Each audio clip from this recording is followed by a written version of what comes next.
Hello and welcome to today's topic, coaching purpose and core values. It's our first step in developing our coaching philosophy. The information from this module comes primarily from our required textbook by Wade Gilbert, Coaching Better Every Season. This information can be found in Chapter 1. The student learning objectives for this module are to be able to 1. Define purpose and core values, be able to describe the importance of purpose and core values, discuss and apply strategies for instilling core values, identify and explain the golden circle of communication, and finally, describe some core values of successful organizations and leaders. Now, before we journey into developing our philosophy, we actually have to define success. How do you define success? Previously, in modules, you've looked at how Coach John Wooden defined success. Does yours compare similarly? Is it different? In what way? What are your cornerstones to your success? These are what you will build on when developing your philosophy. But why is a philosophy so important? When we look at a philosophy, it's really what drives our decisions. It's the foundation of our culture. It's the standards and expectations that we set for ourselves and for the people we're leading. It is our compass. It keeps us accountable. When we find ourselves off track, we're able to refer back to what are our core values, what is our purpose, what is our mission, and it helps us bring us back to center. It also helps us set our target goals and allows us to aim for greatness. Finally, it helps communicate our fundamental beliefs. And it's so important, just as you probably have seen in media and in marketing, the messages out there are constantly filling our heads.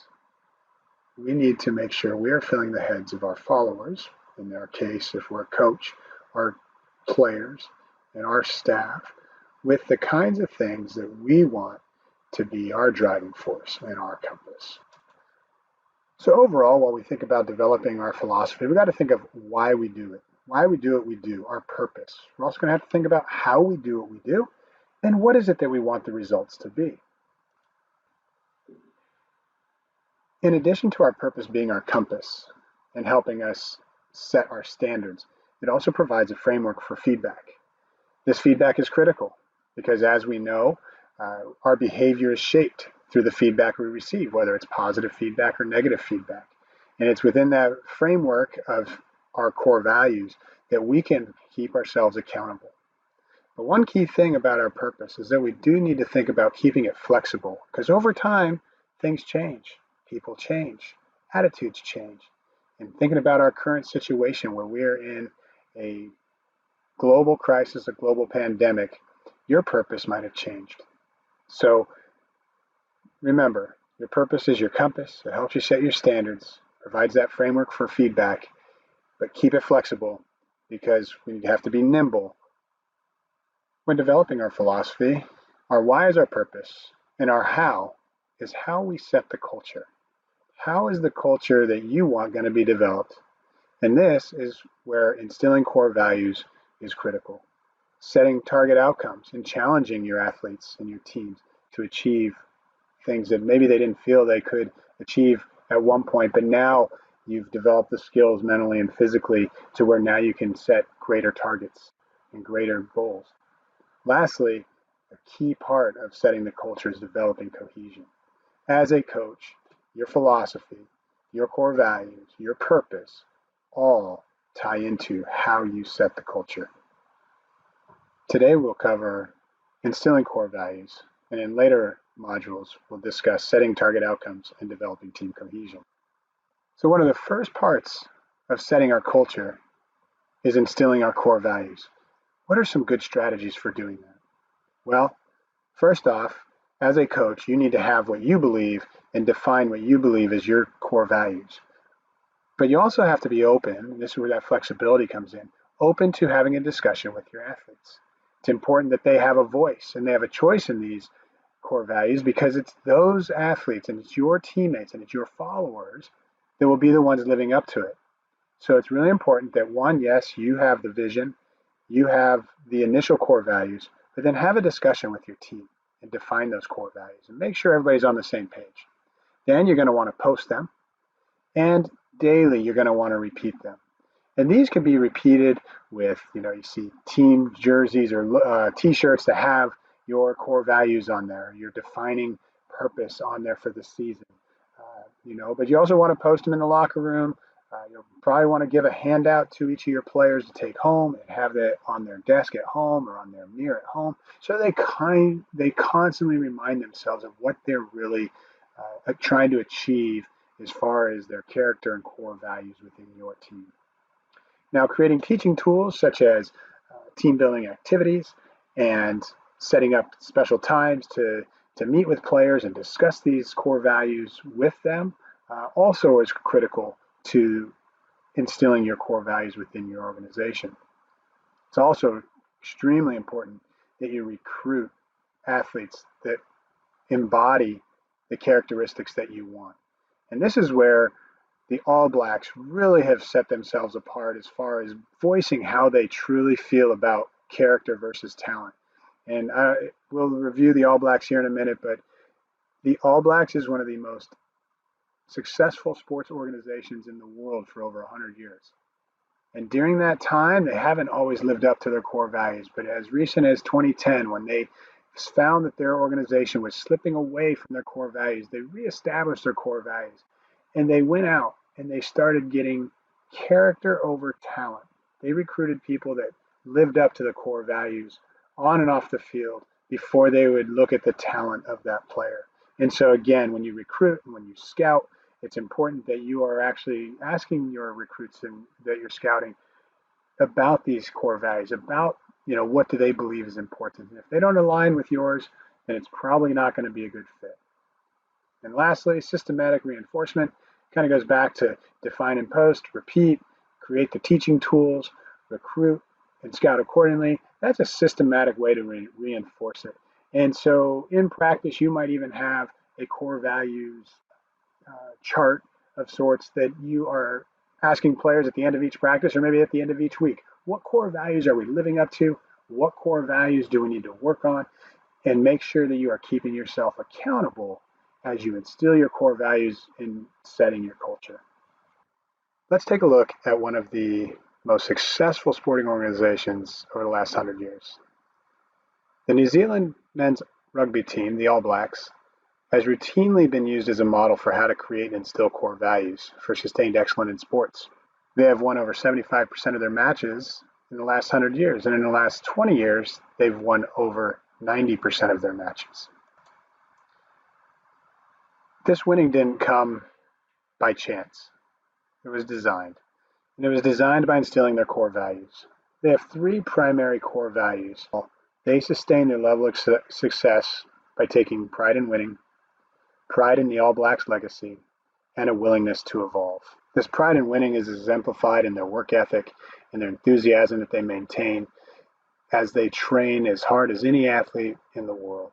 And in doing so, they regain that enthusiasm to work hard, work together, and be the best they can be. In addition to taking pride in winning, they take pride in leaving a legacy. They want to leave the jersey better than they found it because they believe that better men make better All Blacks. Now, using this as kind of a mantra, they do things that are quite unique, especially for professional athletes. They have one key that they take care of every game. It's called Sweep the Sheds, just as one example of how they take their core values and they're instilling them not just when they're on the field, but when they're off the field. With this example of cleaning the sheds, what they do is they pick up their locker room, whether they're at the home or away locker room, and they make sure it's spotless. They make sure that it does not have to be cleaned by anybody else by the time they're done. And you can imagine many professional athletes wouldn't care to pick up after themselves. But as an organization, they take pride in leaving the shed better than they found it, the same way that they take pride in leaving a legacy of leaving their, as they say, leaving the jersey better than they found it. Now, their core value of willingness to evolve, this goes back to being flexible. It goes back to having a growth mindset. It goes back to being 1% better every day. A good example of this is when Coach Graham became more self-aware than ever that he was pretty much an authoritarian coach. He was very much autocratic. And as he's evolved, he's realized more and more that to keep teams and keep a program successful, you have to have the voice of everyone in the organization. And he has transformed and evolved from being an authoritarian coach to being a more democratic coach, allowing and more transformational coach, allowing for his players to have more of a say, having more choice in the matter.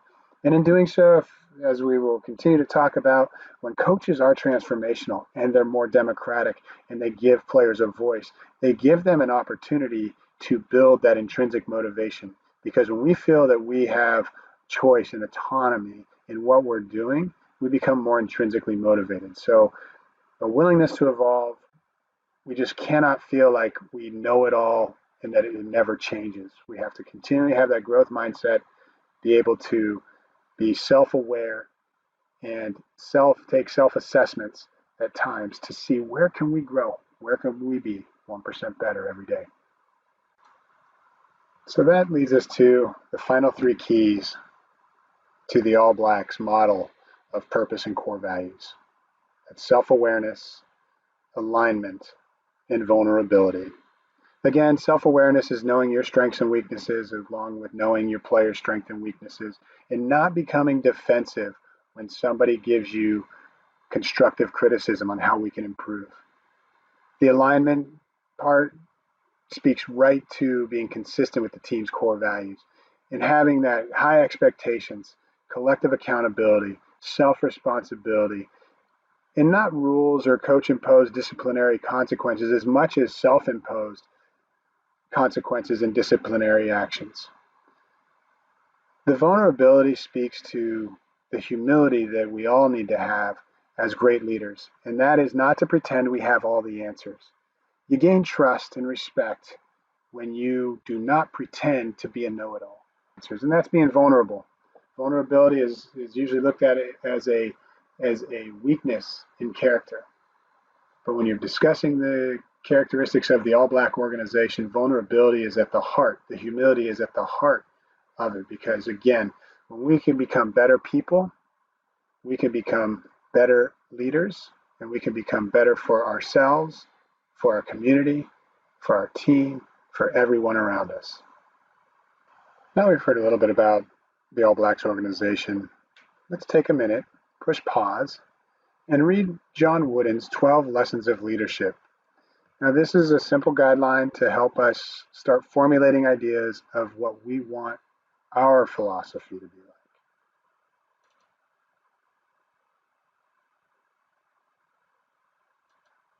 So what are some core values of some other successful coaches?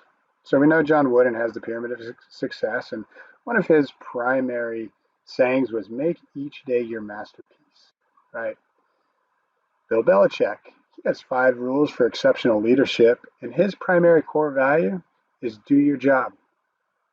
Do your job, do it well, it'll all work out. And then you have Pat Summitt, the most successful college women's basketball coach of all time. She had what was known as the definite dozen. And one that I like to take out of hers is discipline yourself so no one else has to. Again, just want to get your brain flowing about some ideas about what core values you hold true, near and dear. So you can look up each one of these coaches, dive a little deeper into their core values to get a sense of what you might want to add to your core value list. In the coaching world, the Positive Coaching Alliance is another great organization. It's a youth coaching alliance, or youth sports coaching alliance. And similar to the All Blacks, who have the better people make better All Blacks, or better men make better All Blacks, they have better athletes, better people. So they're after the same idea, which is creating an environment that helps people grow, to help them become better citizens, have better character. And so with that, their core values are, they have the power of the positive. That's kind of their purpose. They want to be a positive influence on others. Their core values go to the point of saying we have a double goal coach approach, we have a second goal parent approach, and then they have the triple impact competitor approach to their core values. Their double core coach approach basically states that they want their coaches to promote winning and promote succeeding on the scoreboard, but not at the cost of anybody else, that it needs to be done within the idea of teaching life lessons and positive life lessons and using times when you don't win on the scoreboard as a way to reflect and incorporate life lessons. What they also are looking for is for parents to teach those life lessons to their children, regardless of if they win or lose. They want to have the parents leave all the coaching to the coach and the playing to the players and let the parents be just parents. And lastly, the triple impact competitor goes straight to the athlete themselves. And what they're after here in their core values is to make the self better, make the team better, and then make the game better by respecting the officials and respecting other teams and doing their best to build character even more than talent. Now, before we move on and listen to a podcast, it's important to understand a key to communication. Many people communicate from the outside in. But what Simon Sinek has proposed is that we need to incorporate the golden circle of communication. And that golden circle of communication actually is speaking and communicating from the inside out, speaking from our purpose, our why. Why do we do what we do? Before we talk about the how and the what. So in our module here, our why is our coaching purpose. Why is it that you do what you do? That should be the first thing that is shared when somebody says, hey, you're a coach. What do you do? Well, it's not so much what I do, it's why I do it. I do it because I want to see people grow. I want to see people become better, human beings. I want to see them develop leadership characteristics. I want to see them become leaders down the line. How do I do that? Well, we instill mental strategies and physical strategies, goal-setting strategies, things that will help the individual develop the competence and the autonomy and the sense of belonging that will drive that intrinsic motivation. So that's how we do it. We do it through using science and experience. Before we finish out this module and listen to a podcast, let's take a minute on effective communication. So when we communicate, it's absolutely imperative that when you are asked the what do you do question, that you reframe that into an answer that explains your why, your purpose. This becomes critical in an interview. When you're being interviewed, why are you here, right? What is your purpose? What are you all about? And then your how, well, your how is going to be your systematic way of doing things. And whatever that systematic way of doing things is, that's when you can describe your how. And your what is the end result. What is it that you want to have happen? And in doing so, my what is that great leaders come out of my sports programs, come out of my classrooms, that they will gain the leadership skills to then teach others to be leaders. So remember the why, how, and what of communication, speaking from the inside out. And I want you to listen to how Simon Sinek describes this, because he does a much better job than I will at this. But he describes how our brains will actually receive information better when we hear a why as opposed to a what. So take a moment, listen to Simon Sinek's The Golden Circle.